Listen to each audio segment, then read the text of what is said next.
My dear students, आज के इस सेशन में हम आपको बताएंगे क्लास 12 फिजिक्स का ये एटम चैप्टर है और इसमें हम लोग पढ़ेंगे spectral series of hydrogen atom. ठीक है, spectral series of hydrogen atom ये बोर्ड के व्यू से और कंपटीशन के व्यू से दोनों के लिए इंपॉर्टेंट है। ठीक है, तो बहुत ही शानदार क्लास होने वाला है। इस वीडियो को शुरू से लास्ट तक आप देखेंगे तो निश्चित ही आपको बहुत ही अच्छा समझ में आ जाएगा। इसका कंसेप्ट बहुत ही आसान है। आइए शुरू करते हैं।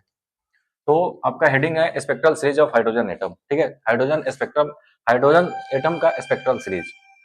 सबसे पहले देखिए energy of electron in nth orbit of hydrogen atom, यानी हाइड्रोजन एटम के nth ऑर्बिट में इलेक्ट्रॉन का जो एनर्जी होता है, क्या होता है इलेक्ट्रॉन का एनर्जी। यहाँ देखिए En equal to minus two pi square k square Z square Me4 और यहाँ n स्क्वायर h स्क्वायर। ठीक है, ये हाइड्रोजन का एनर्जी है nth ऑर्बिट में। ठीक है, और according to Bohr's frequency condition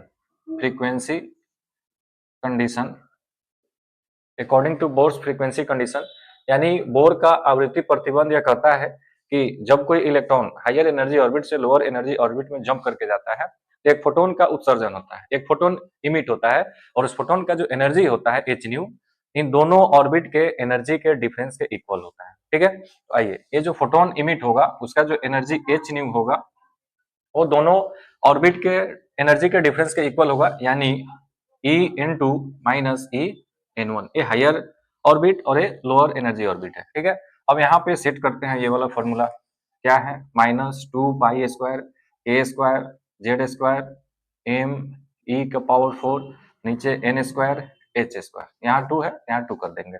फिर यहाँ पे क्या है माइनस, फिर ये फॉर्मूला का माइनस यहाँ पे हो जाएगा। माइनस क्या हो जाएगा, to pi square k square Z square Me4 और नीचे हो जाएगा एन स्क्वायर एच स्क्वायर। यहाँ पे क्या है 1 है। ठीक है, अब यहाँ पे हम बात कर रहे हैं हाइड्रोजन एटम का। तो हाइड्रोजन एटम का एटॉमिक नंबर जेड का वैल्यू 1 होता है। जेड का वैल्यू 1 हो जाएगा, यहाँ भी जेड का वैल्यू 1 हो जाएगा। ठीक है, एक और काम होगा, यहाँ पे माइनस माइनस क्या हो जाएगा प्लस, माइनस माइनस क्या हो जाएगा प्लस।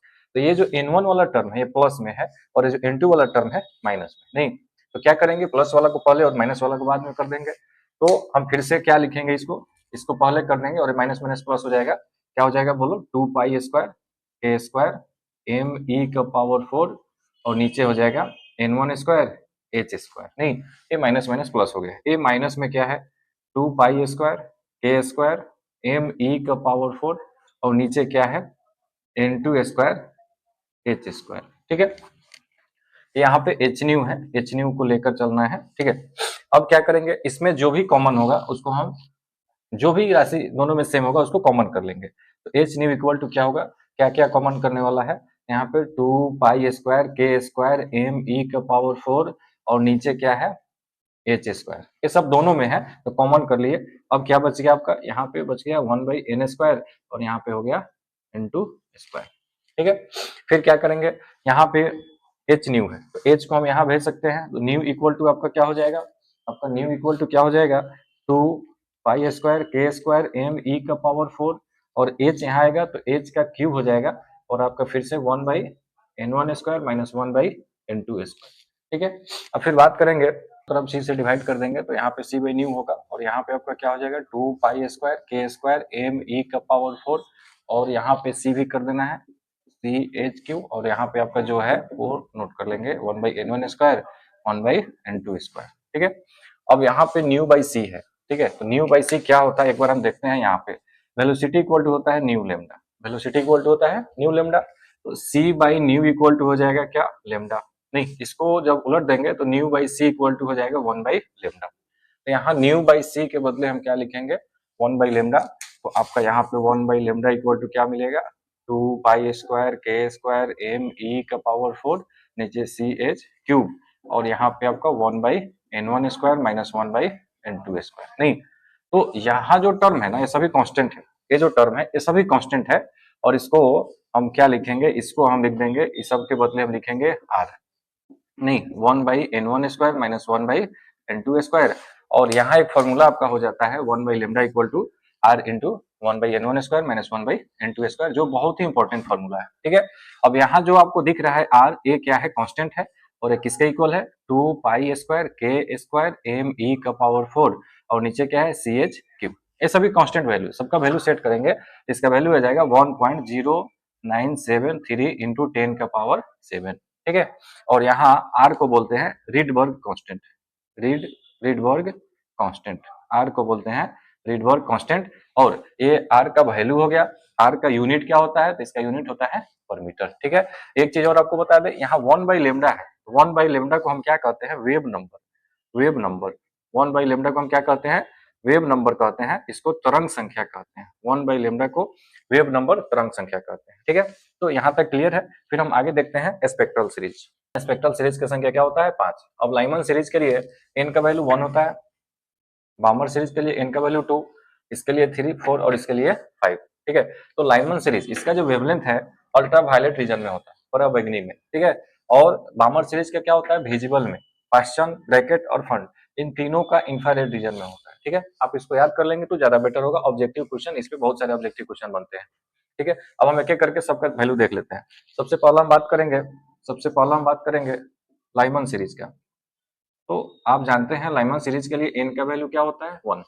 फॉर्मूला आपको क्या बताया, 1/λ equal to r into 1/n1 square minus 1/n2 square, नहीं। और फिर यहाँ पे आपको क्या सेट करना है, n1 का वैल्यू क्या सेट करना है, n2 का वैल्यू क्या सेट करना है। तो n1 का वैल्यू तो जो है वही होगा, n1 का वैल्यू 1 हो जाएगा यहाँ पे, और n2 का वैल्यू एक ज्यादा होता है, 2, 3, 4, 5, 6 डॉट डॉट डॉट इनफाइनाइट तक, ठीक है।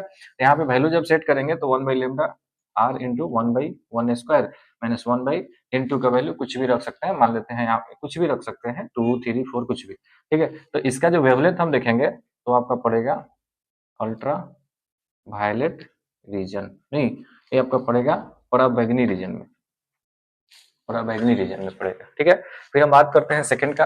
तो सेकंड में आपका क्या है, सेकंड में आपका दिया है बामर सीरीज, बामर सीरीज दिया है सेकंड में, और इसके लिए n का वैल्यू आपका क्या है, 2, n का वैल्यू आपका 2 दिया हुआ है। तो सेट करेंगे वैसे ही 1/λ equal to r into 1/n1 square minus 1/n2 square, और यहाँ n1 n2 आप जानते हैं, यहाँ n1 का वैल्यू सेट करेंगे 2 और n2 का वैल्यू जो होगा एक ज्यादा होगा, यानी 3, 4, 5, 6 डॉट डॉट डॉट इनफिनाइट तक। यहाँ सेट करेंगे तो 1/λ इक्वल टू हो जाएगा r इंटू 1/2 का स्क्वायर माइनस n2 का स्क्वायर, n2 का वैल्यू जो भी सेट कर सकते हैं। तो ये जो पड़ेगा आपका, ये विजिबल रीजन में पड़ेगा, विजिबल में पड़ेगा, विजिबल रीजन में पड़ेगा, नहीं। फिर हम बात करते हैं थर्ड वाला। थर्ड में क्या आपका पास्चन सीरीज है, ऐसे ही सब हम कर सकते हैं। थर्ड में है आपका पास्चन सीरीज। तो पास्चन सीरीज के लिए आपको n का वैल्यू 3 रखना है, और इस कंडीशन में 1/λ इक्वल टू हो जाएगा r into 1/n1 square minus 1/n2 square, और यहाँ पे n1 और n2 का मान आप बता सकते हैं, n1 का तो 3 होगा और n2 का क्या होगा 4, 5, 6 डॉट डॉट डॉट ये सब होगा। सेट कीजिएगा तो 1/λ इक्वल टू r इंटू 1/3 का स्क्वायर माइनस 1/n2 का स्क्वायर, और इसका जो वेवलेंथ मिलेगा आपका, ये मिलेगा आपका इंफ्रारेड में, इंफ्रारेड रीजन, ठीक है। फिर चौथा आपका क्या है, चौथा आपका दिया हुआ है क्या, ब्रैकेट सीरीज। तो फिर हम बात करेंगे ब्रैकेट सीरीज का, ब्रैकेट सीरीज में n का वैल्यू आपका 4 होगा, ब्रैकेट सीरीज में आपका n का वैल्यू 4 होगा, और इस कंडीशन में 1/λ इक्वल टू आपका r into 1/n1 square minus 1/n2 square. आप सेट कर दीजिए n1 का वैल्यू यहाँ 4 और n2 का value 5, 6, 7 dot dot dot. Set करेंगे 1/λ equal to r into 1/n1 यानी 4 का स्क्वायर माइनस n2 का स्क्वायर। इस तरह से आपका वेवलेंथ आएगा इंफ्रारेड रीजन, नहीं।